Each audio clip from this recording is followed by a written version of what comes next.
બેઠકમાં કોંગ્રેસના દિગ્ગજ નેતા શેધાભાઈ પરમારની સક્રિયતા. તડાવ બેઠક પર મજબૂત પકડ.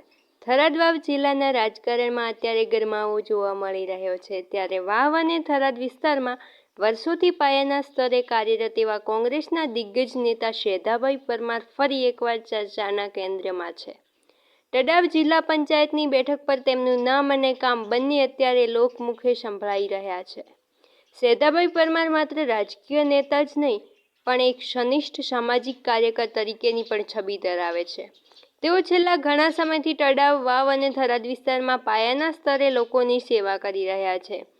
ગ્રામીણ જનતા સાથેનો તેમનો સીધો સંવાદ અને લોક પ્રશ્નો ઉકેલવાની તેમની શૈલી તેમને અન્ય નેતાઓથી અલગ તારવે છે. રાજકીય સૂત્રોના જણાવ્યા અનુસાર શેધાભાઈએ કોંગ્રેસ પક્ષને આ વિસ્તારમાં મજબૂત કરવામાં મહત્વની ભૂમિકા ભજવી છે. આ પ્રશ્નો હોય કે ગામડાના પાયાના વિકાસની વાત, શેધાભાઈ પરમાર હંમેશા અગ્રેસર રહીને લડત આપતા આવ્યા છે.